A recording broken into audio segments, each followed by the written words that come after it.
일본 같았으면 친박들 할복했을 것이다. 저승사자가 돌아와서 오늘 일갈했습니다.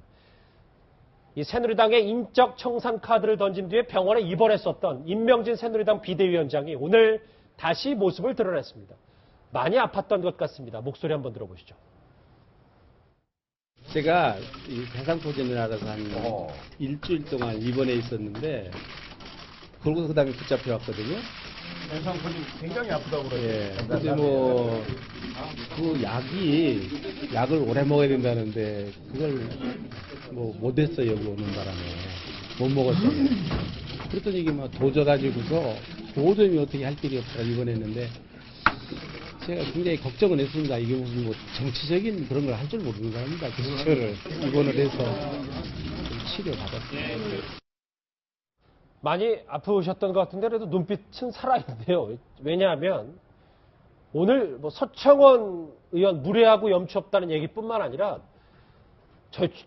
글쎄 이런 키워드로 제목을 뽑아서 어떤 진짜 일본 같으면 친박들 할복했다라는 얘기까지. 이게 이제 사무라이 문화 아닙니까? 사무라이 문화에서 이제 할복 문화가 있습니다. 그 사무라이들이 언제 할복하냐면요.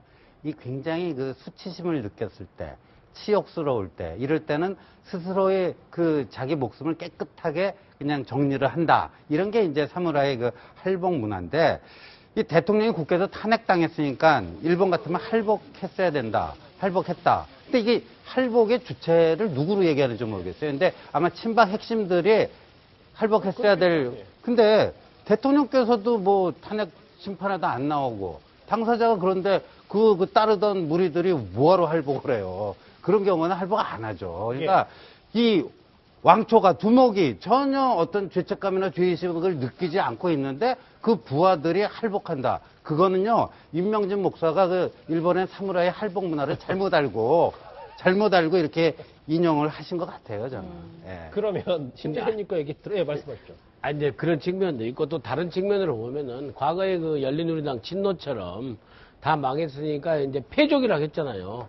이렇게 패족 선언을 하라 이겁니다. 정치적으로 임명진 비대위원장 얘기는 친박들이 패족 선언을 하고 모든 것을 갖다가 버리고 그 당을 떠나고 이렇게 해라. 그러면은 이제 발전적 해체를 통해서 새누리당을 새로 이렇게 해보겠다면서 모든 친박 DNA, 그 박근혜 대통령의 DNA 색깔을 완전히 빼겠다라는 그런 그 임명진 비대위원장의 의지인데 이정현 대표 한 명 같다는 부족하다는 얘기. 그걸로 안 되는 거죠. 그걸로 안 되는 거고 당연히 우리 국민들이 보기에는 이정현 대표를 포함해서 그 얘기하는 그 최경환, 그 서청원 이런 분들이 다 포함돼야 국민들이 납득을 할 거 아니겠습니까?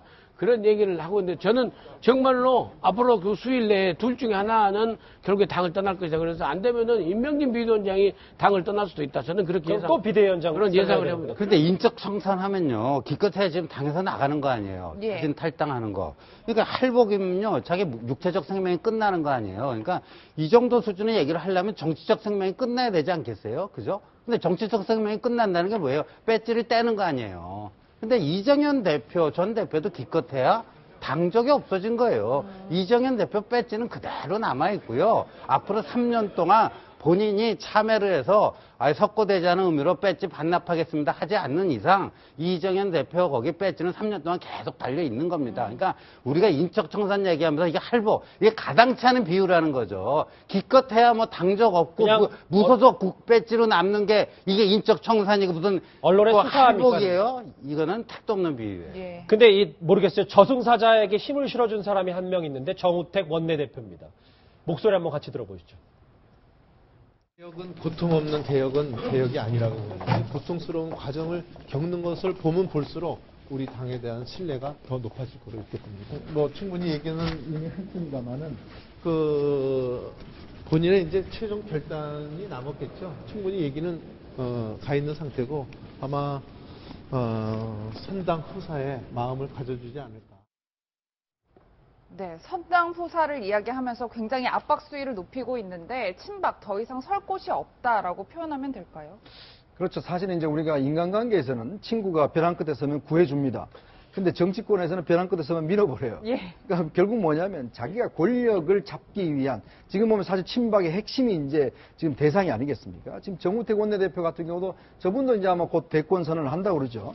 여러 가지 꿈이 있습니다. 아, 정우택 원내대표. 그럼요. 그러니까 정우택 원내대표도 지금 예전부터 지금 대권의 꿈을 가지고 계셨던 분이에요. 예. 자, 그러면 지금 임명진 위원장이 당을 어떻게 하든 간에 친박 핵심들을 쫓아내면 당은 살 거 아니겠습니까? 지금 만약에 친박 핵심이 있다라면 당은 그냥 죽는 겁니다. 자, 그러면 지금 초선이나 재선들, 나머지 덜 친박, 옛날에 좀 범친박이라고 그랬죠. 이런 분들 같은 경우는 살아야 되지 않겠습니까? 본인 정치를 해야 되고. 자, 그럼 지금 당장 뭐 개혁 보신다 갈 수도 없고, 또 받아주지도 않고. 예. 자, 그러면 여기서 살려면 결국은 핵심 친박들은 이제 몰아내야 되는 것이죠. 그러면서 당의 당권을 잡아야 되니까. 그런 면에서 보면 지금 임명진 비대위원장한테 박수를 치고 있는 겁니다. 그러니까 자기가 일단 살긴 살아야 되니 그럼요. 친박 핵심 최경환, 서청원은 빨리 나가야 본인도 산다. 그러니까 빨리 너 나가줘. 내가 차지할 테니까. 지금 정우택 위원장 같은 경우, 원내대표 같은 경우는 이제 같이 하겠다고 그러죠. 임명진 위원장하고 생명 같이 하겠다고 그러지 않습니까? 예. 결국 그건 뭐냐면 임명진 위원장이 6일날 만약 친박이 사퇴하지 않으면 자기가 8일날 사퇴한다고 그랬잖아요. 그렇죠. 그러면 임명진 위원장, 정우택 원내대표도 자기도 사퇴하겠다는 이야기거든요. 결국 이제 마지막 수를 쓰면서 친박 핵심들을 몰아내고 좀 당권을 잡고 본인도 거기서 조금 역량을 키워서 좀 대권으로 향하고자 하는 그런 전략적 포석이 있는 거죠. 근데 뭐 이런 전략적 포석도 있습니다만 국회의원은 8번이나 한 8선의 서청원 의원은 또 이렇게 반박을 했어요. 민영선 원장님. 예. 뭐 다른 얘기, 또 다른 독선과 독주가 돼서는 안 된다는 것. 말씀은 맞습니다만 저 앞부분이요. 인위적으로 몰아내는 것은 올바른 쇄신이 아니죠.